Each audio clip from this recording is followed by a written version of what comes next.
mansyon ng mga Valeriano sa Forbes Park ay tila isang museo. Malamig, tahimik at puno ng mga mamahaling gamit na walang buhay. Sa gitna ng malawak na sala, nakaupo si Alvin Valeriano suot ang kanyang mamahaling suit. Hawak niya ang isang baso ng whiskey habang masusing tinitingnan ng mga papeles sa kanyang harapan. Ngunit ang totoo, hindi ang trabaho ang nasa isip niya, kundi ang babaeng kasalukuyang naglalakad pababa ng grand staircase, si Mia, o mas kilala sa tunay na pangalang Mia Amor. Nakasuot si Mia ng isang simpleng duster na may disenyo ng maliliit na bulaklak. Ang kanyang buhok ay nakatali sa isang malaking pasod at ang kanyang muka ay walang bakas ng kahit anong kolorete. Bitbit niya ang isang tray na may platito ng kakanin at mainit na tsaa. Alvin, gabi na. Baka gusto mo kumain muna ng suman? Galing pa ito sa pinadala ni Inay mula sa Ilocos. Malambing na sabi ni Mia. Ang boses niya ay may puntong probinsyana pa rin na tila musika sa pandinig ng iba. Ngunit para kay Alvin, ito ay paalala ng isang obligasyong hindi niya ginusto. Hindi nag-angat ng tingin ng binata. Ilayo mo yan, Mia. I told you, I don't eat those things. Baka madamihan pa mga blueprints na binabasa ko. Bahagyang napayo ko ang dalaga. Sanay na siya sa ganitong pakikitungo. Pero hindi ibig sabihin noon na hindi na siya nasasaktan. 1 taon na silang kasal. 1 taon na rin siyang parang anino sa sarili niyang bahay. Ipinakasal sila dahil sa huling habilin ng lolo ni Alvin na si Don Marcarias. Natulungan na pamilya ni Mia noong panahon ng kagipitan. Pasensya na, bulong ni Mia habang dahan-dahang inilalapag ang tray sa maliit na side table malayo sa mga gamit ng asawa. Gusto ko lang namang asikasuhin kita, Alvin. Dito na napatingin si Alvin sa kanya. Ang kanyang mga mata ay matatalas at puno ng pagkabagot. Mia, listen. Binigyan kita ng credit card. Binigyan kita ng mga katulong para hindi ka mapagod. At binigyan kita ng bubong na hindi mo mararanasan sa bukid niyo. Hindi mo kailangang mag-akto na parang katulong ko. Just stay in your room, look presentable kapag may bibisita na kamag-anak, at huwag mo akong pakialaman. Tumayo si Alvin at iniwan ang baso sa lamesa. Bago siya pumasok sa kanyang study room, lumingon siya ng bahagya. And please, stop wearing those cheap clothes. Hindi embarrassing if the neighbors see you through the window. Naiwan naman si Mia sa gitna ng malawak na sala. Tiningnan niya kanyang sarili sa malaking salamin. Simple lang siya, oo. Inosente sa marangyang pamumuhay sa Maynila. Pero sa likod ng kanyang simpleng hitsura ay isang pangarap na matagal na niyang isinantabi para maging isang mabuting asawa sa lalaking hinding-hindi siya matatanggap. Hinaplos niya ang kanyang singsing sa daliri. Balang araw, Alvin. Pulong niya sa sarili habang ang kanyang mga mata ay unti-unting nagliliyab, hindi galit, kundi ng determinasyon. Balang araw, titingin ka rin sa akin, hindi dahil sa utos ng lolo mo, kundi dahil hindi mo na magawang alisin ang tingin mo at mamahalin mo rin ako. Hindi alam ni Alvin, ang inosenteng probinsyana na minamaliit niya ay may itinatagong talento sa pagdidisenyo ng mga kasuotan, isang sining na natutunan niya sa paghabi ng mga tela sa probinsya. At ang gabing iyon ng huling gabi, nahahayaan ni Mia na tapakan ng kanyang pagkatao. Malamig ang madaling araw sa Forbes Park. Ngunit, mas malamig ang pakiramdam ni Mia habang pinagmamasdan ng kanyang asawang si Alvin na mahimbing na natutulog sa kabilang silid. Simula nang ikasal sila, bihirang magtabi ang dalawa. Laging dinadahilan ni Alvin na marami siyang trabaho o kaya naman ay pagod siya sa mga meeting. Para naman kay Mia, ang bawat gabi ay paalala na siya ay isang dekorasyon at hindi naman kailangan sa bahay na iyon. Dahan-dahan siyang pumasok sa kanilang walk-in closet. Puno ito ng mamahaling damit na binili ni Alvin para sa kanya. Mga damit na pinili ng stylist ng kumpanya at hindi kailanman sumalamin sa kanyang pagkatao. Nilagpasan niya ang mga Chanel at Dior. Sa halip, kinuha niya ang isang lumang maleta na dala niya mula sa Ilocos. Sa loob ng maletang iyon, itinago niya ang kanyang mga lihim. Mga sketchpad na puno ng mga disenyo ng modernong terno, mga hibla ng Inabel, at sutla na siya mismo ang naghabi noong dalaga pa siya. at ang kanyang maliit na naipon mula sa pagtitinda ng mga gawang kamay na accessories online nang hindi nalalaman ni Alvin. Hindi ako palamuti lang, Alvin. Bulong niya sa hangin. May pangarap din ako bago mo ako ginawang bilanggo sa gintong kulungan mo. Sumulat siya ng isang maikling mensahe sa isang pirasong papel. Simple lang ito. Walang halong galit, ngunit puno ng kaseryosohan. Iniwan niya ito sa ibabaw ng nightstand ng asawa, katabi ng wedding ring na dahan-dahan niyang inalis. Ang singsing na simbolo ng kanilang kasal na walang pag-ibig ay kumislap sa ilalim ng malamlam na ilaw, tila nagpapaalam na rin. Paglabas ni Mia ng mansyon, sinalubong siya ng kanyang matalik na kaibigan na si Sofia, isang fashion editor na matagal na nakakita sa potensyal ni Mia. Sigurado ka na ba rito, Mia? Kapag umalis ka, alam mong magugulo ang mundo ni Alvin. Tanong ni Sofia habang tinutulungan siyang ilagay ang maleta sa sasakyan. Ngumiti si Mia, isang ngiting hindi nakita ni Alvin sa loob ng isang taon. Hayaan mo siyang magulo, Sofia. Sa loob ng isang taon, ang mundo ko ang gumuho para lang mabuo ang kaniya. Ngayon, ako naman, kailangan kong harapin ang pangarap ko na matagal kong itinago para sa asawa ko, na wala namang ginawa kundi saktan ako. Seryoso na saad ni Mia. Dinala ni Sofia si Mia sa isang tagong studio sa Manila. Doon, nagsimula ang pagbabago niya. Hindi ito naging madali. Sa loob ng 6 na buwan, nag-aral si Mia ng advanced fashion design. Sumailalim sa mga workshop para sa tamang paglakad at pagsasalita. At higit sa lahat, binago niya ang kanyang tingin sa sarili. Ang mahaba at medyo magulong buhok ni Mia ay pinutol at ginawang isang bob cut na bumagay sa kanyang matangos na ilong at malalantik na pilig mata.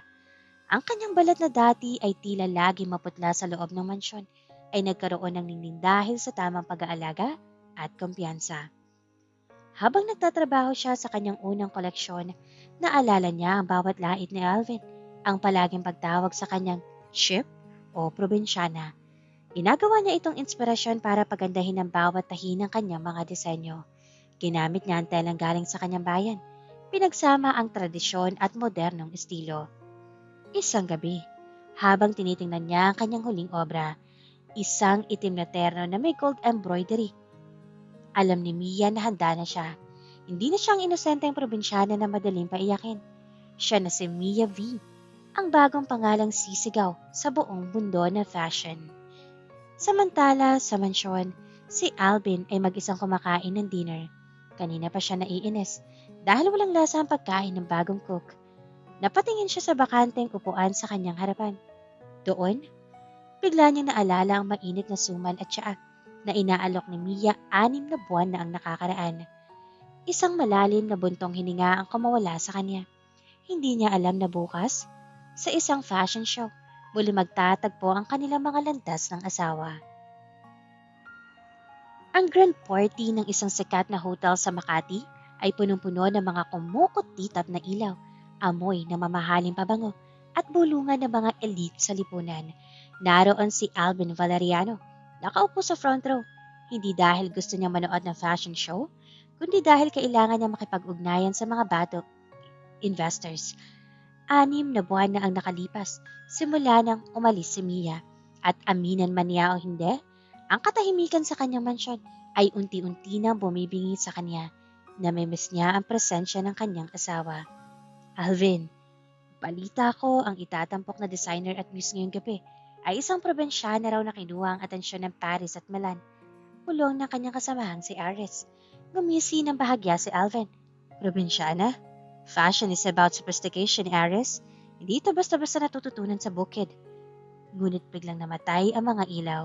Ang tanging maririnig ay ang tibok ng isang tambol na hinaluan ng tunog ng kulintang. Isang malakas na spotlight ang tumama sa dulo ng runway. Nang magsimulang tumugtog ang isang makabagong areglo ng Sa Ugoy ng Duyan, lumabas ang unang modelo.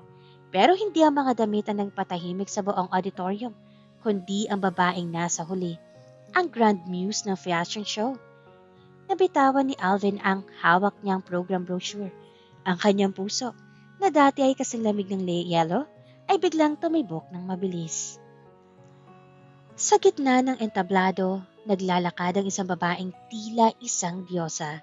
Nakasuot siya ng isang deep emerald green na terno na gawa sa pinaghalong sutla at tradisyonal na inabel.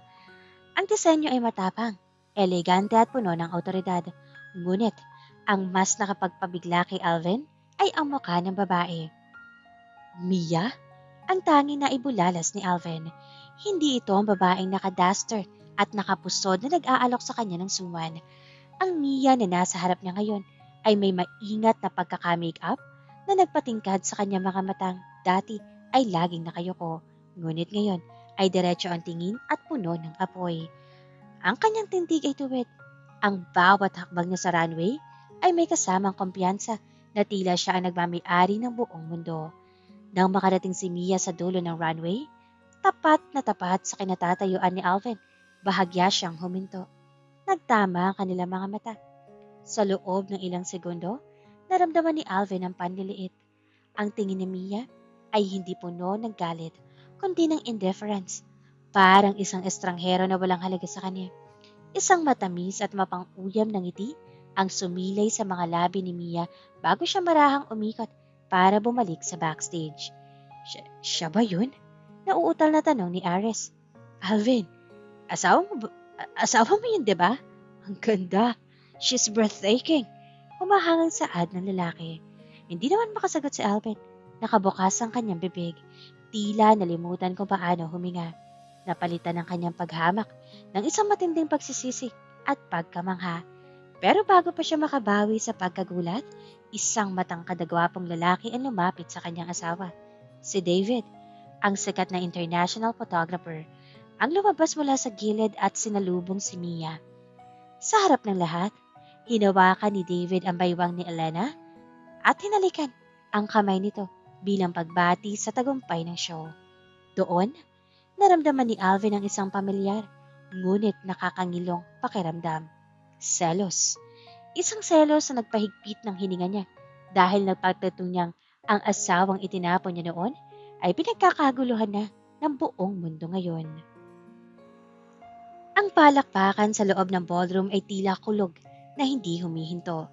Ngunit para kay Alvin, ang lahat ng ingay ay naglaho. Ang tanging nakikita niya ay ang imahe ni Mia. Ang asawa niyang dati ay tila anino lang sa sulok ng kanilang bahay na ngayon ay nagniningning sa ilalim ng mga spotlight. Hindi siya makapaniwala.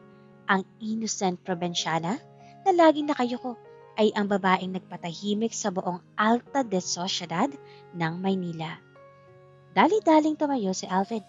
Hindi niya pinansin ang mga bati ng kanyang business associates. May isang layunin lang siya. Kailangan niya makausap si Mia. Kailangan niyang kumpirmahin kung nananaginip lang ba siya. Excuse me, let me through. Mariing sabi ni Alvin habang siksikan sa makitid na hallway patungo sa backstage. Ang mga bouncer ay tila mga pader. Ngunit dahil sa kilalang apelyido ni Alvin, hinayaan siya makalagpas hanggang sa pinto ng dressing area. Pagpasok niya, sinalubong siya ng kaguluhan. Mga makeup artist na nagliligpit, mga modelong nagpapalit, at ang amoy ng hairspray at mamahaling tela. Sa gitna ng lahat, nakita niya si Mia. Nakatalikod ito. Hinahayaan ng isang assistant na tanggalin ang mabigat na headpiece na suot niya. Mia, tawag ni Alvin. Ang boses niya ay basag, puno ng emosyong hindi niya maipaliwanag. Napatigil ang lahat. Dahan-dahang humarap si Mia. Ang kanyang mga mata, na dati ay puno ng pag-aalala tuwing darating si Alvin ng laseng, ay malamig na ngayon. Walang emosyon, walang bakas ng pananabik. Mr. Valeriano, tipid na bati ni Mia. Ang pagtawag niya sa apelyido nito sa halip na Alvin ay tila isang sampal sa mukha ng lalaki. Mia, anong ibig sabihin nito? Bakit ka narito? At bakit hindi mo sinabi sa akin ang lahat ng ito? Hakbang ni Alvin palapit. Balak sanang hawakan ang braso ng asawa. Ngunit bago pa man dumapo ang kanyang kamay, isang matangkad na figura ang humarang sa pagitan nila. Si David, ang sikat na photographer na kanina pa nakabantay kay Mia. Nakasuot ito ng itim na turtleneck at may aura ng kumpiyansa na tila hinahamon si Alvin. I think she's tired, Mr. Valeriano. Malamig na sabi ni David. The show was a huge success and Mia needs to rest. Di siya pwede ma-stress sa mga taong, well, bigla na lang sumisulpot. Seryoso na saad ng lalaki. Nagngit-ngit naman ang mga ngipin ni Alvin. Sino ka ba? Asawa ko ang kinakausap ko. Ngumiti si David, isang ngiting mapang-asar. Asawa? Record says you're married, but your actions for the past year said that she was a ghost. Ngayon, she's the star. And as her manager and close friend, tungkulin kong protektahan si Mia. Nagtagis ang bagang ni Alvin. Mia, umuwi na tayo. Pag-usapan natin to sa bahay. This is enough. Tumingin si Mia kay David at sa isang iglap, lumambot ang ekspresyon ng kanya mukha. Isang lambot na dati ay kay Alvin lang inilalaan. David, can you get the car ready? Susunod na ako. Sure, Mia. I'll wait for you at the exit. Sagot ni David habang binalingan si Alvin ng isang makahulugang tingin at saka umalis. Naiwan naman ang mag-asawa. Mia, please. Pagsusumamo ni Alvin. Ang bahay mo ay hindi ko natahanan, Alvin. Mahinahong sabi ni Mia habang inaayos ang kanyang gamit. Isang taon ako naging sunod-sunuran. Isang taon ako naging cheap sa paningin mo. Na tila isang hangin lamang ako sa paningin mo. Ngayon, hayaan mo ako maging ako. Huwag kang mag-alala. Hindi ko sisirain ang reputasyon mo. Pero wag mo na ring asahan na babalik ako sa gintong kulungan mo. Tumalikod si Mia at naglakad palayo. Iniwan si Alvin na nakatayo sa gitna ng backstage na napapanganga sa sakit at selos na ngayon lang niya naranasan. Pero hindi nakinig si Alvin sa babala ni Mia.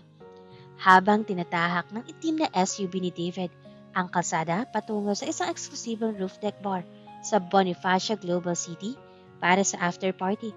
Nakabuntot ang sasakyan ni Alvin. Mahigpit ang hawak niya sa manibela. Ang kanyang mga buko ng daliri ay pumuputi na sa tindi ng kapit. Hindi niya matanggap na ang asawang dati ay hindi makatingin sa kanyang diretsyo ay tila nakahanap na ng bagong mundo. At mas masakit ng bagong lalaki sa buhay nito. Pagdating sa venue, mabilis na nakapasok si Alvin gamit ang kanyang koneksyon. Ang paligid ay puno ng makikintab na ilaw, malakas na tugtugan at tawanan ng mga fashion icons. Sa gitna ng kumpol ng mga tao, agad niya natagpuan ang kanyang asawa. Nakapalit na ito ng suot, isang body-hugging champagne silk dress na. Bumabakas sa bawat kurba ng kanyang katawan.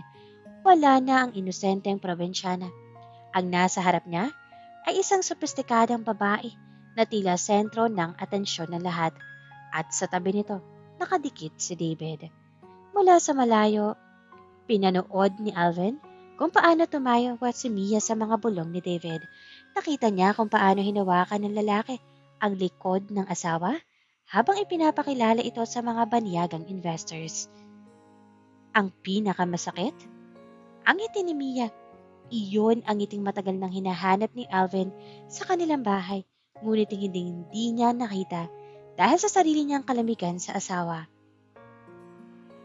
She looks happy, doesn't she? Isang boses ang bumasag sa pagmumuni-muni ni Alvin. Wika ni Sofia, ang kaibigan ni Mia. She's my wife, Sofia. What is he doing with that guy? Asik ni Alvin. Ang kanyang boses ay puno ng pait at selos. She was your wife in paper, Alvin. But in reality, you never treated her like one. Diretsong sagot ni Sofia. David was the one who saw her worth when you were too busy looking down on her. Siya ang nagturo kay Mia na hindi kasalanan ang maging maganda at magaling. Sayang, itinapon mo ang ginto na hawak mo na sana. Hindi naman nakatiis si Alvin.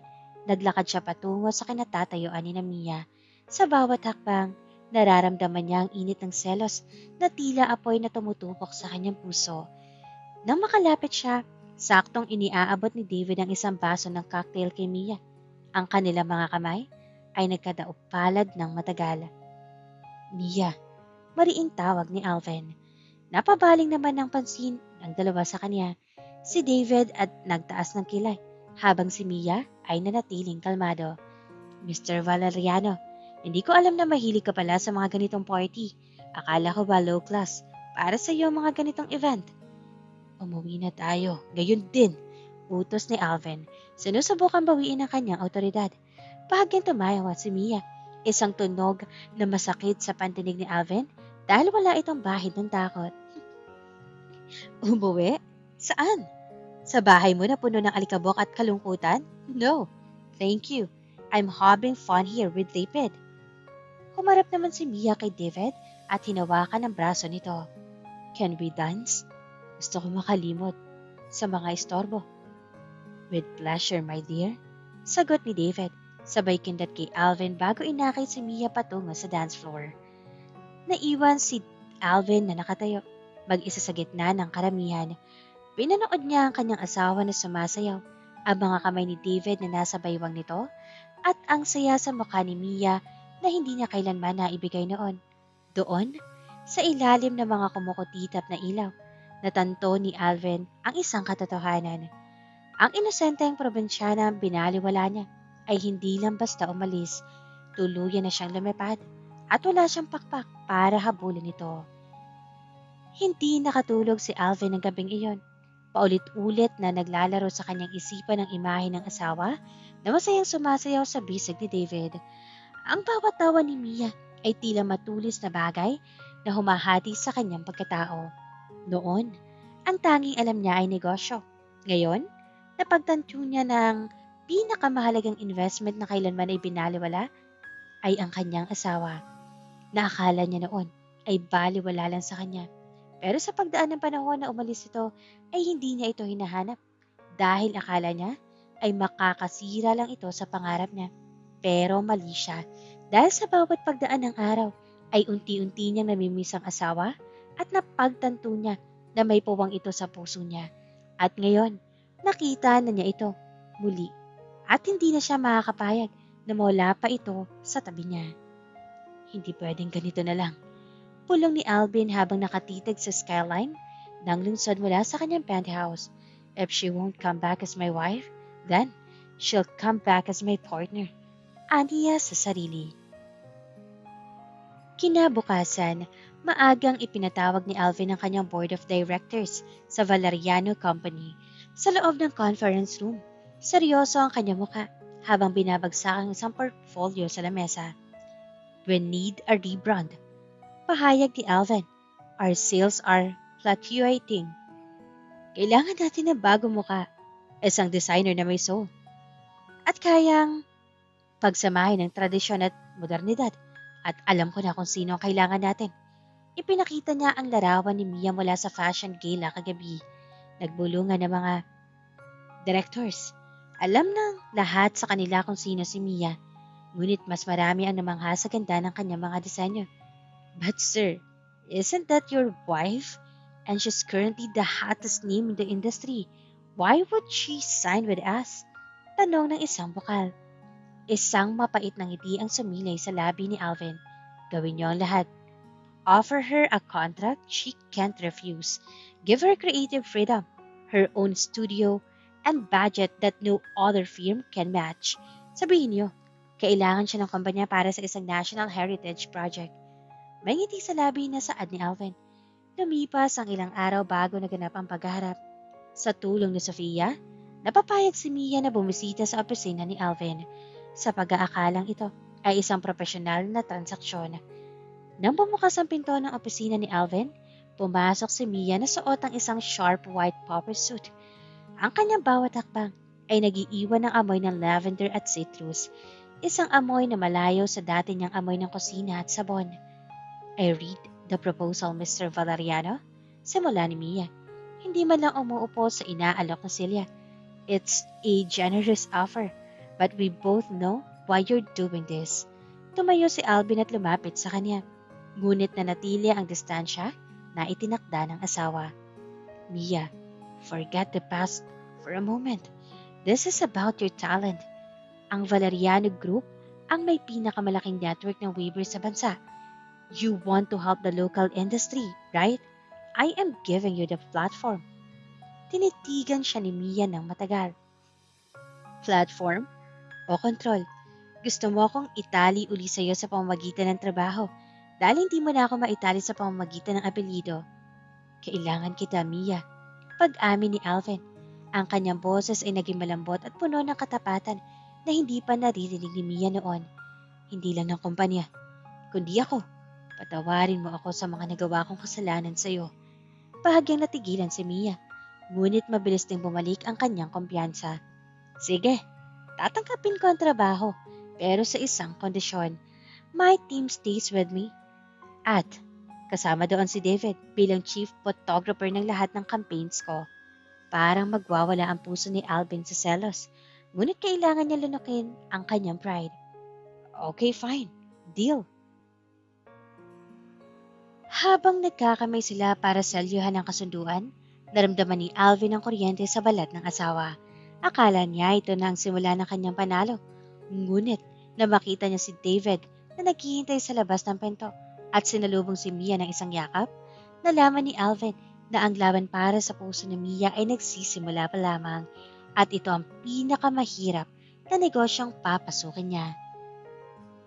Naging lugar ng tensyon ang malawak na estudyo sa loob ng Valeriano Building. Ngayon ang unang araw ng photoshoot para sa Sinag Collection ni Mia. Ang lahat ay abala, mga stylist na nag-aayos ng tela, mga assistant na nagkakabit ng ilaw, at ang ingay ng mga kamera na sinusubukan ng flash. Ngunit sa isang sulok, nakatayo si Alvin, suot ang kanyang itim na suit, tila isang hari na nagbabantay sa kanyang teritoryo. Bakit nandito ang CEO? Pulong na isang assistant. Hindi ba dapat ay nasa board meeting siya? Hindi sila pinansin ni Alvin. Ang kanyang mga mata ay napako sa gitna ng studio, kung saan ang asawa ay kasalukuyang inaayos ni David. Mia, tilt your head a bit to the left. Look at me, like I'm the only person in this room. Utos ni David habang nakasilip sa viewfinder ng kanyang mamahaling kamera. Sumunod naman si Mia. Ang kanyang suot ay isang modernong terno na gawa sa pulang sutla na bumagi sa kanyang nagniningning na balat. Nang ngumiti siya kay David, naramdaman ni Alvin ang pamilyar na kurot sa kanyang puso. Perfect. That's it, love, sabi ni David. Ang pagtawag rito ng love ay tila isang deklarasyon ng gera para kay Alvin. Hindi na nakatiis si Alvin. Naglakad siya patungo sa gitna ng set, dahilan upang mapatigil ang lahat. I think the lightning is too harsh. Malamig niyang puna, kahit wala naman siyang alam sa photography. And Alvin, call her by her professional name. You are in a workplace. Seryoso na saad ni Alvin. Ibinaba ni David ang kanyang kamera at hinarap si Alvin na may mapang-asar ng ngiti. Mr. Valeriano, fashion is about emotion. Kung tatawagin ko siya Miss Mia sa gitna ng shoot, mawawala ang koneksyon. Trust the expert, okay? I trust my instincts. Sagot ni Alvin, bago lumapit palalo sa asawa. Mia, look. Tired. Siguro dapat tayo mag-break muna. I ordered lunch from that French bistro you used to like. Tumingin naman si Mia kay Alvin. Ang kanyang mga mata ay walang bakas ng pasasalamat. Actually, Alvin, hindi ko na gusto ang French food. David brought me some bibingka and isaw kanina. Mas gusto ko na mga simpleng bagay na nakasanayan ko sa probinsya. Yung mga bagay na dati mo tinatawag na mabaho at cheap. Taas ang kilay ni saad ng asawa. Napahiya si Alvin sa harap ng kanyang mga tauhan. Ngunit bago pa siya makapagsalita, muling nagsalita si David. Let's continue. Mia, move closer to me. I want to capture the detail of the embroidery on your shoulder. Habang nagpapatuloy ang shoot, kailangang panoorin ni Alvin kung paano hawakan ni David ang balikat ni Mia para ayusin ang posisyon nito. Bawat tampi ng kamay ni David sa balat ng asawa niya ay tila paso sa kanyang kaluluwa. Gusto niyang sumigaw. Gusto niyang paalisin ang lahat. Pero alam niyang kapag ginawa niya iyon, tuluyan na siyang itataboy ng asawa at ayaw niyang mangyari yon. Sa kalagitnaan ng pictorial, muntik ng matapilok si Mia dahil sa haba ng kanyang ternong suot. Mabilis pa sa 4:00 na sumugod si David para saluhin siya. Ngunit naunahan siya ni David. Nasa bisig na ni David si Mia bago pa man makaabot ang mga kamay ni Alvin. I got you there, bulong ni David kay Mia. Thanks, David. Sagot ni Mia habang nakahawak sa dibdib ng photographer. Naiwan naman si Alvin na nakalahad ang mga kamay sa hangin, talunan sa sarili niyang kumpanya. Doon niya napagtanto na hindi dapat ang pera at sitwasyon para mabawi ang babaeng dati ay nasa tabi niya lang pero hindi niya pinahalagahan. Ang innocent wife niya ay hindi na kailangan ng kanyang pagsagip dahil may iba na itong tagasalo. Ang biyahe patungong Ilocos ay hindi bahagi ng plano ni Alvin, ngunit ito ang tanging paraan para makuha ang pinakamataas na kalidad ng mga telang balak gamitin ni Mia para sa susunod na koleksyon. Bilang CEO, dinahilan ni Alvin na kailangan niyang personal na inspeksyonin ang mga suppliers. Ngunit ang totoo, gusto niyang ilayo si Mia kay David kahit pansamantala lang. Bakit kailangang ikaw pa ang sumama, Alvin? Tanong ni Mia habang lulan sila ng pribadong sasakyan nito. Nakatingin siya sa labas ng bintana, pinagmamasdan na naglalakihang puno at malawak na palayan na unti-unting pumapalit sa mga gusali ng Maynila. I'm the CEO, Mia. Natural lang na makialam ako sa malalaking investment ng kumpanya. Tugon ni Alvin. Bagaman halata sa kanyang boses ang pag-iwas. Oo, baka naman dahil wala rito si David para bantayan ako. Prangkang sabi ni Mia na nagpatahimik kay Alvin. Pagdating nila sa isang liblib na baryo kung saan matatagpuan ang mga tradisyonal na manghahabi, sinalubong sila ng malakas na ulan. Dahil sa dulas ng daan at banta ng baha, hindi na sila nakabalik sa bayan kung saan naroon ang kanilang hotel. Napilitan silang tumuloy sa maliit na rest house na pagmamay-ari ng pamilya ni Mia. Isang simpleng bahay na yari sa kahoy at kawayan, walang kuryente at walang aircon. Makakatagal ka ba rito, Mr. Valeriano? Hamon ni Mia habang nagsisindi ng gasera. Ang tilaw na apoy ay nabigay na mainit na kulay sa kanyang muka na nagpapaalala kay Alvin kung gaano ito kaganda kahit walang kolorete sa katawan. I'll survive, maikling sagot ni Alvin. Habang lumalalim ang gabi, ang tanging maririnig ay ang patak ng ulan sa bubong na yari sa nipa. Kumakain sila ng simpleng hapunan, pritong isda at sariwang gulay sa ibabaw ng sahig na kawayan. Dito tila bumalik ang panahon. Dito ako lumaki. Simula ni Mia, dito ako nangarap na balang araw. Ang mga habi ni Lola ay makikita sa malalaking lungsod. Pero noong pinakasalan kita, akala ko tapos na ang pangarap ko. Akala ko maging asawa mo na lang ang papel ko sa mundo. Kuminto sa pagsubo si Alvin. I'm sorry, Mia. I was too blind. Akala ko sapat na ang ibigay ko sa iyo ang lahat ng material na bagay. Ang kailangan ko doon ay hindi pera, Alvin. Ang kailangan ko ay ang makita mo ako bilang tao, hindi bilang isang obligasyon sa lolo mo. Seryosong sabi ni Mia. Alam mo ba kung bakit malapit ako kay David? Dahil noong walang-wala ako, noong hindi ko alam kung saan ako pupunta pag alis sa mansyon, siya ang naniwala sa akin. He didn't see a probinsyana, he saw an artist at pinahalagahan niya kung sino ako. Tumayo si Alvin at lumapit sa asawa. Sa ilalim ng malamlam na ilaw ng gasera, hinawakan niya ang kamay nito. Sa pagkakataong ito, hindi siya lumaban. Can I have another chance? Hindi bilang boss mo, kundi bilang lalaking gustong bumawi sa lahat ng pagkukulang ko. Nagkatitigan sila ng matagal. Ramdam ni Alvin ang mabilis na tibok ng kanyang puso. Ngunit bago pa makasagot si Mia, biglang kumulog ng malakas at reflex na nagpayakap si Mia kay Alvin. Sa sandaling iyon, sa gitna ng init ng kanilang mga katawan at tunog ng ulan, tila naglaho ang galit at selos. Ngunit ang tanong ay nananatili. Sapat na ba ang isang gabi sa probinsya para burahin ang isang taon ng pananakit? Aminado si Mia na kahit hindi niya nakasama ng matagalang asawa, ay ito pa rin ang laman ng kanyang puso at kaibigan lang ang turing niya kay David.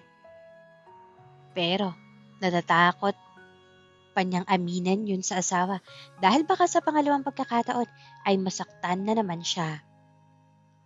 Ang biyahe pabalik na Maynila ay puno ng isang uri ng katahimikan na hindi na kasing bigat ng dati. Bagaman hindi pa lubos na nagpapatawad si Mia, may bahagi ng pader sa pagitan nila ni Alvin ang tila gumuho sa Ilocos.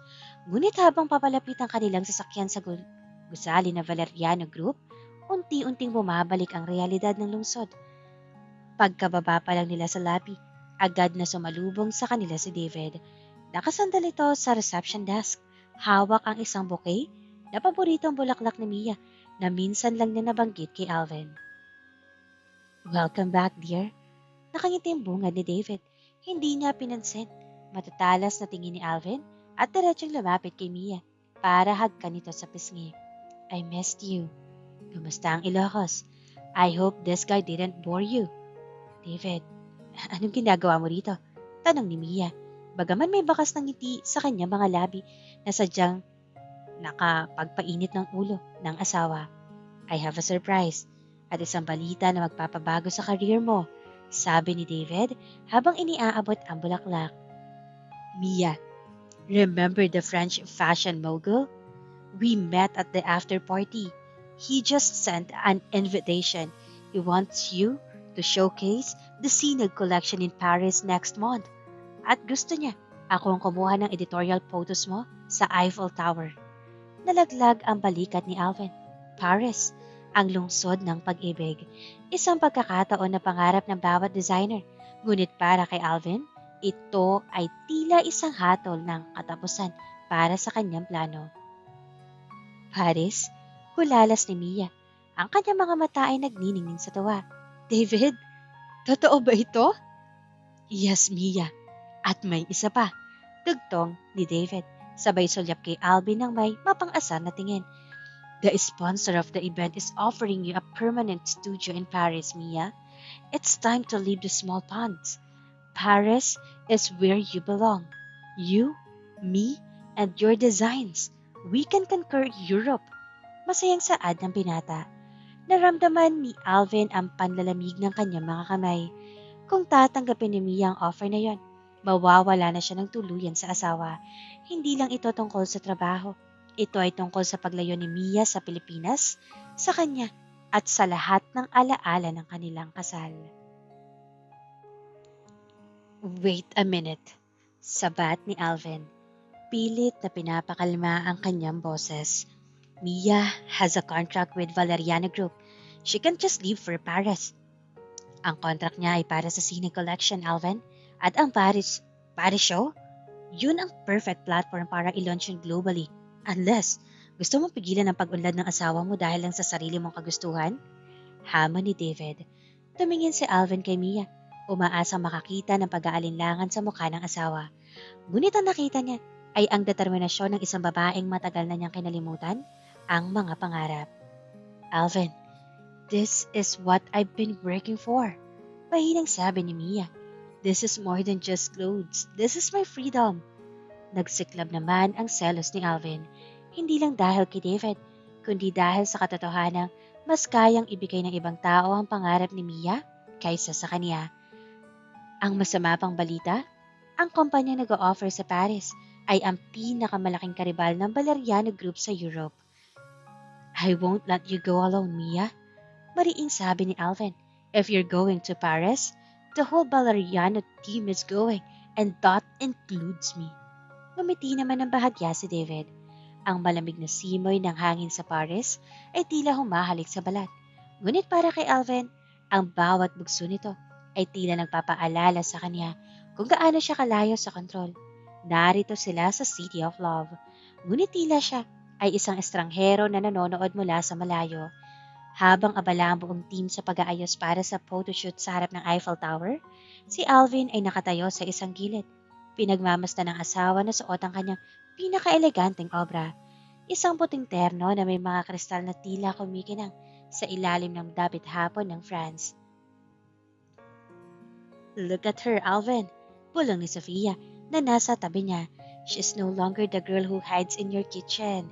She owns this city now. Hindi makasagot si Alvin. Ang kanyang lalamunan ay tila may nakabara. Nakita niya kung paano lumapit si David sa asawa at dahan-dahang inayos ang buhok nito at bumulong ng kung anong nagpatawa sa kanyang asawa. Ang selos na nararamdaman niya ay hindi na lang basta galit. Ito ay isang malalim na takot na baka tuluyan na siyang maging bahagi na lamang ng nakaraan ni Mia. Matapos ang huling click ng kamera, biglang huminto ang lahat. May mga violonist na nagsimulang tumugtog sa di kalayuan. Ang mga tao sa paligid ay napatingin na makita may mga assistant na naglatag ng isang mahabang carpet na puno ng mga talutot ng rosas. Mia, tawag ni David. Ang kanyang boses ay seryoso, malayo sa mapang-asang na tono na madalas niyang gamitin kay Alvin. Humarap si Mia, bakas ang pagkagulat sa kanyang mga mata. David, anong ginagawa mo? Kinuha naman ni David ang isang maliit na envelope mula sa kanyang bulsa at isang susi na may nakasabit na Eiffel Tower charm. This is not just an invitation, Mia. This is a key to a penthouse in Limoris. It's yours. I've talked to the heads of the fashion council here. They want you to stay. I want you to stay. Lumapit si David at hinawakan ng parehong kamay ni Mia. Huwag ka nang bumalik sa mundong nagpalit sa'yo. Dito sa Paris, ikaw ay isang reyna. Stay here. Build your empire. And let me be the one by your side while you do it. Stay with me, Mia, permanently. Natahimik ang buong paligid. Ang tanging maririnig ay ang mahinang himig ng isang violin. Para kay Alvin, tila huminto ang pag-ikot ng mundo. Inalok ni David kay Mia ang lahat ng ipinagkait niya. Pagkilala, kalayaan, at isang tahanang puno ng inspirasyon. Hinanap ni Mia ang mga mata ni Alvin sa gitna ng karamihan. Ang kanilang mga titig ay nagtampo. Nakita ni Mia ang pagsusumamo, ang sakit, at ang huli, ang pag-amin ng pagkatalo sa mga mata ng kanyang asawa. Ngunit nakita rin ni Alvin ang pagkalito sa mga mata ni Mia. David, simula ni Mia. Ang kanyang boses ay nanginginig. Pero hindi na nakatiis si Alvin. Humakbang siya palapit, hindi para makipag-away, kundi para sabihin ang katotohanang matagal na niyang ikinubli.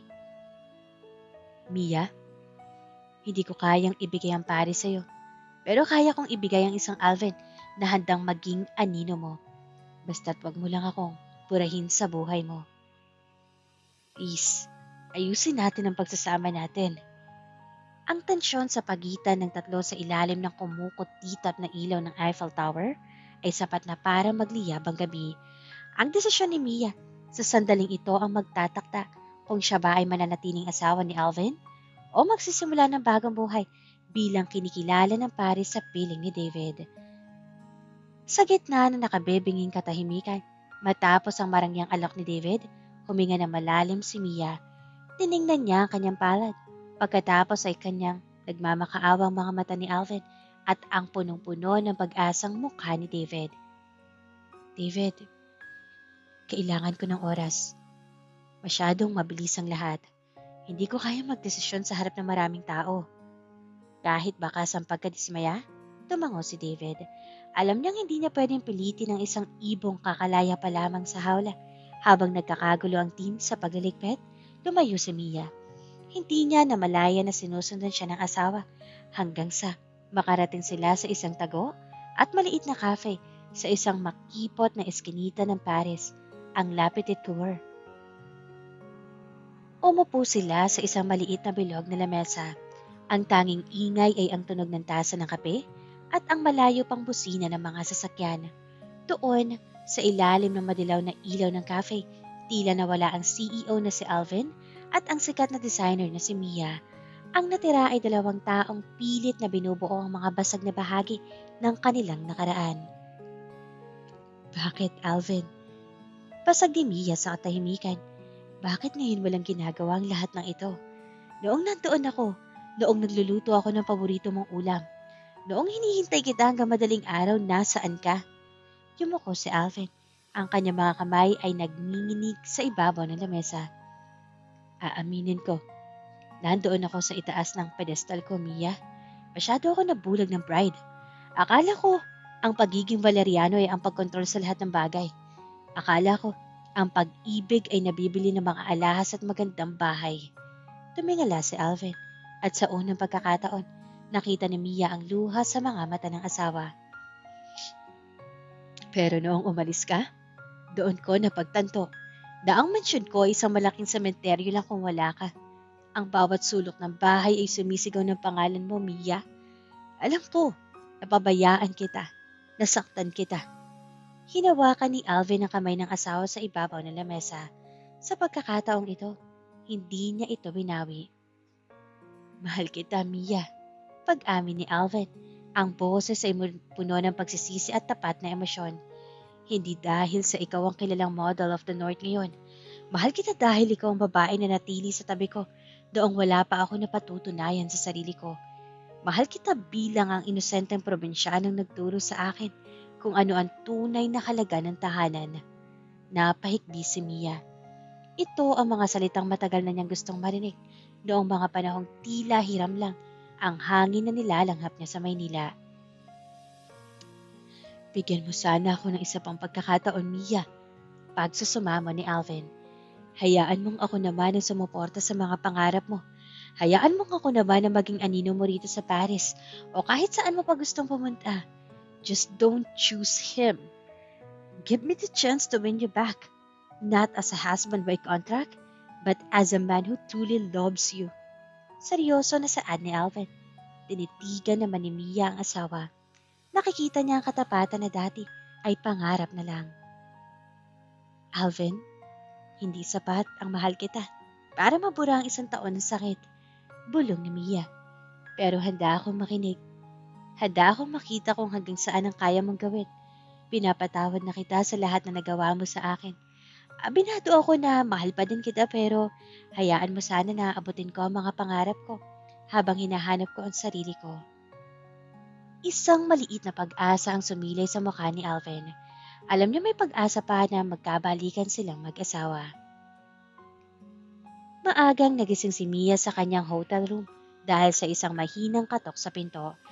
Pagbukas niya, sinalubong siya ng isang malaking kumpol ng sariwang peonis at linis, mga bulaklak na sumisimbolo sa bagong simula at ambisyon. Walang nakasulat na pangalan, kundi isang maikling mensahe sa maliit na card. Hahayaan kitang magningning, pero sana'y hayaan mo ako maging saksi sa iyong liwanag. Napangiti naman si Mia nang mabasa ang letter dahil alam niyang galing iyon sa kanyang asawa.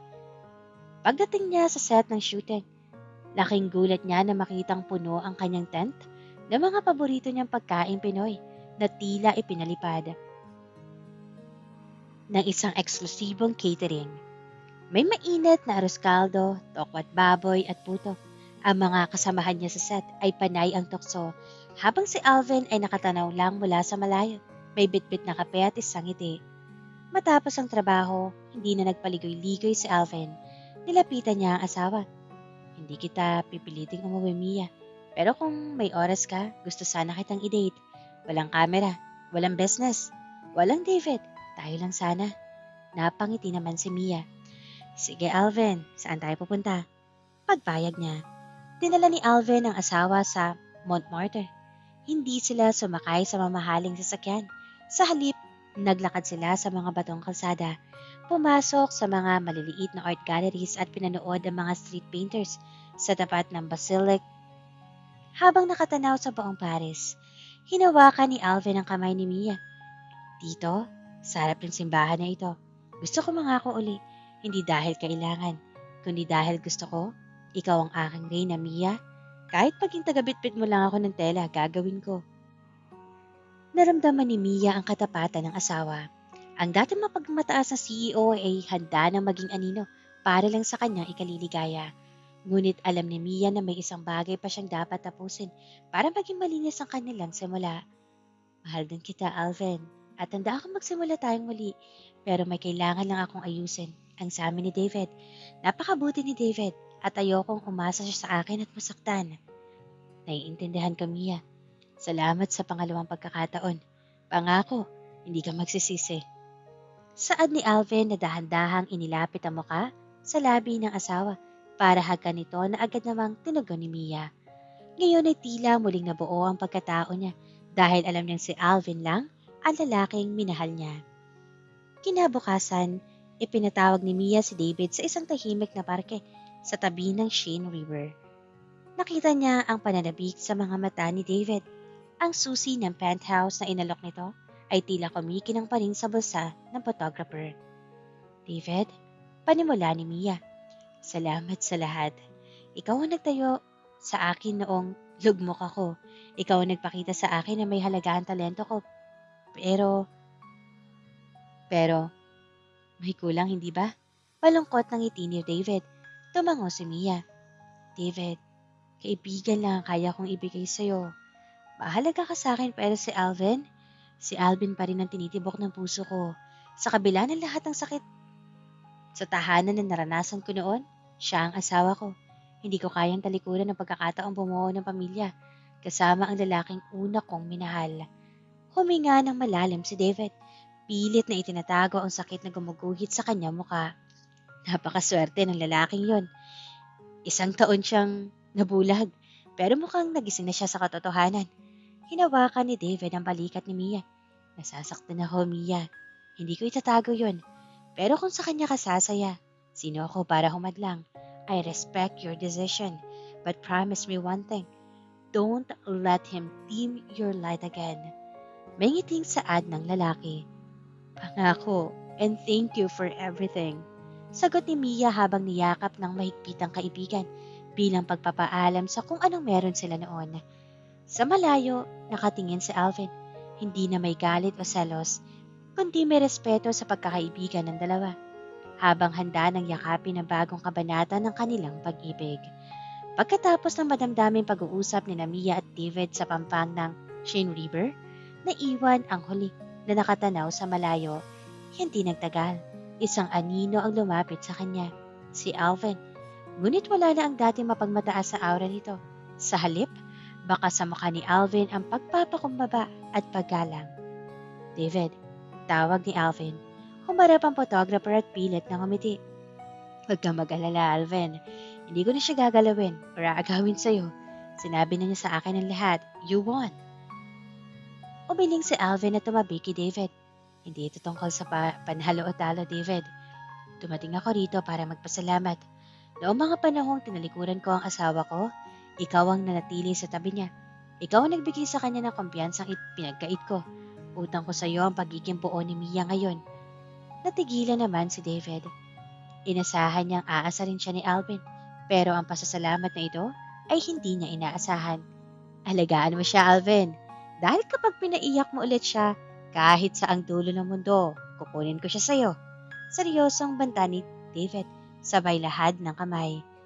Tinanggap naman ni Alvin ang kamay ni David ng may higpit.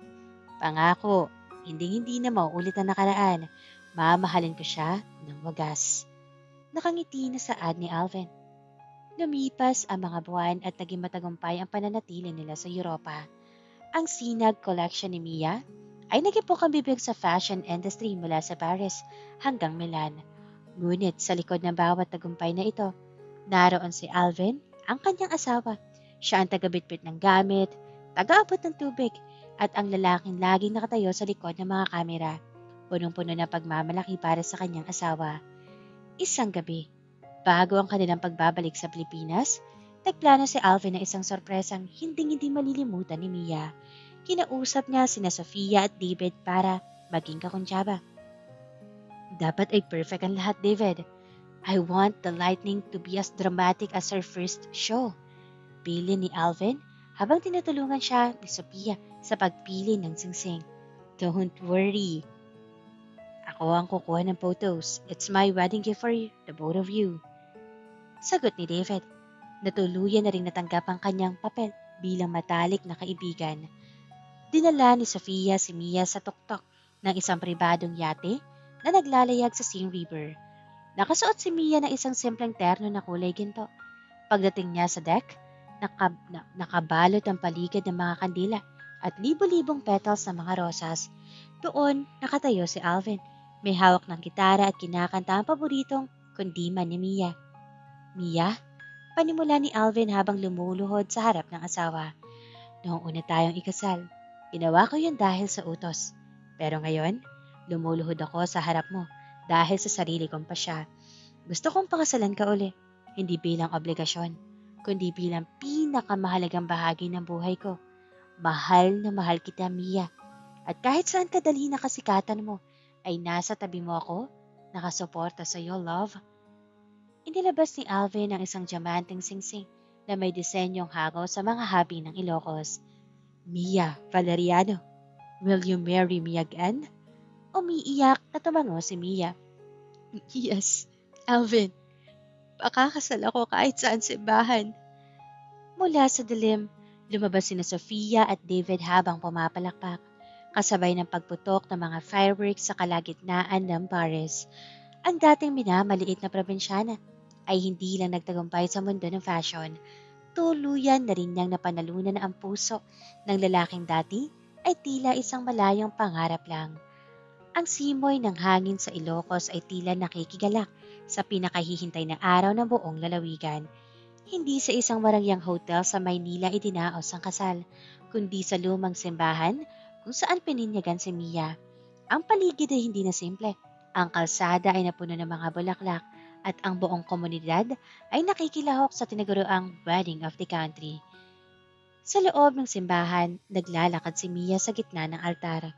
Suot niya ang isang obra maestrang terno na siya mismo ang nagdisenyo. Isang puting tela na hinabi ng lola sa kanilang baryo na pinahira ng mga perlas at kristal na mula sa Paris. Ang kanyang ganda ay nagniningning, hindi lang dahil sa kasuotan, kundi dahil sa tunay na kaligayahan sa kanyang mga mata. Sa dulo ng altar, naghihintay si Alvin. Hindi mapigilan ang pagtulo ng luha habang pinagmamasdan ng babaeng pinakamamahal niya. Ipinapangako ko sa sarili ko na hindi ko nahahayaang mawala ang liwanag mo. Pulong ni Alvin habang nagpapalitan sila ng mga pangako. Ikaw ang aking sumula at walang hanggan, Mia. Matapos ang kasal, ang sumunod na mga taon na naging patunay ng kanilang tagumpay, si Mia ay tuluyan ng kinilala bilang The Global Muse na may mga boutique sa Paris, New York at Milan. Ngunit sa kabila ng kasikatan, nanatili siyang nakatapak sa lupa. Madalas bumibisita sa Ilocos para magtayo ng mga paaralan at livelihood centers para sa mga manghahabi. Si Alvin naman ay hindi rin nagpahuli. Ang Valeriano Group ay naging pinakamalaking exporter ng telang Pinoy sa buong mundo. Ngunit higit sa lahat, naging house husband of the year. Si Alvin sa tuwing wala silang event na masayang nagluluto para kay Mia at sa kanilang panganay na anak. Ang dating malamig na mansyon ni Forbes Park ay napuno na ng tawanan, amoy ng masasarap na pagkain probinsya at tunay na pagmamahal. Ngunit ang pinaka hindi inaasahang twist ay naganap sa reception ng kanilang anibersaryo. Habang abala ang lahat, napansin ni Alvin at Mia ang dalawang seryosong tao na nag-uusap sa balkonahe. Sino ang mag-aakalang ang isang sikat na photographer at ang isang sikat na mataray na fashion editor ay magkakasundo? Biro ni Alvin habang nakatingin kina David at Sophia. Si David, na dati ay sawi sa pag-ibig, ay nakahanap ng katapat kay Sophia. Ang kanilang pangayan sa bawat photoshoot ay nauwi sa isang malalim na pagkakaunawaan. Nakita ni David kay Sophia ang tapang at talino na noon ay hinahanap niya.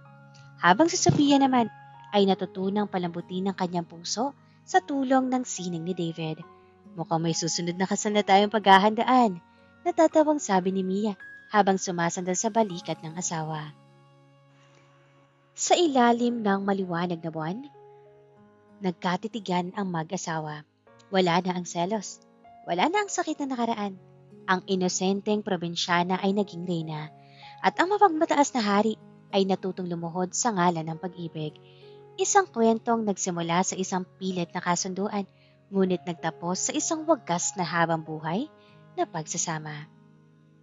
At dito na po nagtatapos ang kwento ni Mia at Alvin. Kung nais niyo po ang mga ganitong klase ng kwento at may inais kayong isuggest na sunod na ibahagi kong kwento, ay mag-iwan lang po ng comment sa baba at huwag kalimutan na mag-share, like, subscribe para lagi kayong updated sa mga parating at paparating pa nating uploads. Maraming salamat po.